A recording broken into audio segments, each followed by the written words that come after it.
बढ़ते आगे जहां हरियाणा मंत्रिमंडल से हटते ही पूर्व मुख्यमंत्री मनोहर लाल को लेकर कहीं पर निगाहें कहीं पर निशाने का बयान देने वाले अनिल विज अब अपनी जुबान दबाने लगे हैं।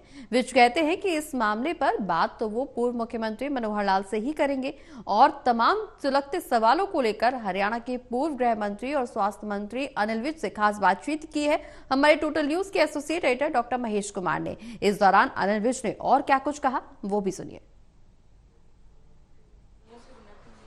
हरियाणा के पूर्व गृह और स्वास्थ्य मंत्री अनिल विज इस वक्त हमारे साथ बने। अनिल विज जी, नवनियुक्त मुख्यमंत्री नायब सिंह सैनी मुलाकात करने आपसे पहुंचे थे, लंबी वार्ता आपने हुई है, तो राज चलाने के टिप्स तो आपने दे ही दिए होंगे ना? नहीं, वो खुद भी अच्छी तरह जानते हैं, वो पहले मंत्री भी रहे हैं, उनको सारा मालूम है और इसीलिए उनकी काबिलियत देख के ही उनको मुख्यमंत्री बनाया गया।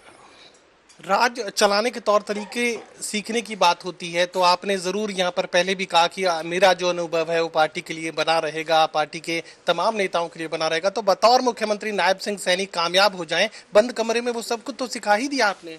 नहीं, ऐसा है, वो जब कहेंगे तो उनको बताएंगे, कोई और कहेगा वो भी बताएंगे। मैंने जो इतने साल राजनीति करके सीखा है वो प्रॉपर्टी पार्टी की है, पार्टी उसको जहां भी चाहे उसको यूटिलाइज कर सकती है। विज साहब, आप कह चुके हैं कि मैं अनन्य भक्त हूं भारतीय जनता पार्टी का, किसी तरह की नाराजगी की कोई संभावना यहाँ पर नहीं बनती, लेकिन जब मुख्यमंत्री बदल दिया गया एकाएक आकस्मिक तरीके से आप नाराजगी के भाव के साथ बाहर निकलते नजर आए। वो तस्वीरें क्या थी और क्या तब जो आपने किया उस पर कोई रिग्रेट आपको है कि मुझे ऐसा नहीं करना था शायद? नहीं, कोई भी नाराजगी नहीं थी। आप तस्वीरें देखो, मेरी कोई नाराजगी नहीं थी।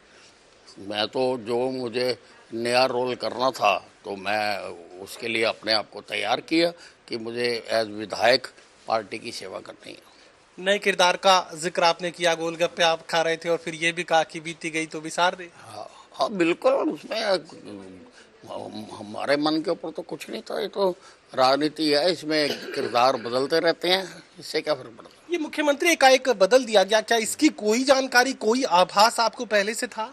नहीं, मुझे कोई जानकारी नहीं थी। मेरे सामने तो जब ये विषय रखा गया तो ऐसे था जैसे बम छल है, मुझे उसकी कोई जानकारी नहीं। ये बम का जिक्र तो आपने कर दिया, लेकिन उसके साथ ही एक शब्द जो है आपने उस वक्त भी इस्तेमाल किया था कि मुख्यमंत्री मनोहर लाल जी का कहीं पे निगाहें कहीं पे निशाने उनके रहते हैं। ये विस्तार से कोई जानकारी आपने नहीं दी?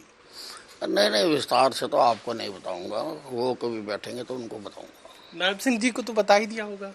नहीं, नायब सिंह जी से तो ऐसे कोई नहीं। नायब सिंह बहुत छोटे हैं मेरे से और उनको अगर वो कुछ भी कहेंगे तो मैं पूरी तरह से बताऊंगा उनको। तुलनात्मक अध्ययन का जिक्र आप कर रहे थे, तो मेरा आखिरी सवाल है कि जननायक जनता पार्टी जो गठबंधन में सहयोगी बनी हुई थी, अब वो कह रहे हैं कि पर्दे के पीछे से कुछ खेल होने वाला है, जननायक जनता पार्टी सीधे सीधे भारतीय जनता पार्टी के समर्थन में खड़ी नजर आएगी। क्या कुछ ऐसी संभावनाएं आपको नजर आ रही हैं कि ऐसा कुछ ए टीम, बी टीम, सी टीम कुछ ऐसा है क्या?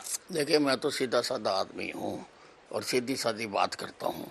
ऐसी बातों का मुझे कोई जानकारी नहीं होती है, ना मेरे साथ कोई ऐसी बातें करता है। चलिए, अनिल विज साफ तौर से यहाँ पर भारतीय जनता पार्टी की जीत का दावा सामने रख रहा है। साफ तौर से ये कह रहे हैं कि 10 की 10 तो हरियाणा प्रदेश में लोकसभा की सीटें भारतीय जनता पार्टी जीतेगी ही। इसका सीधा असर विधानसभा चुनाव पर भी पड़ेगा और भारतीय जनता पार्टी के समर्थन में हवा बहती नजर आ रही है और वोट सीधा मोदी को मिलेगा। सोगी कमल के साथ doctor Mahesh Kumar, total news Hisar.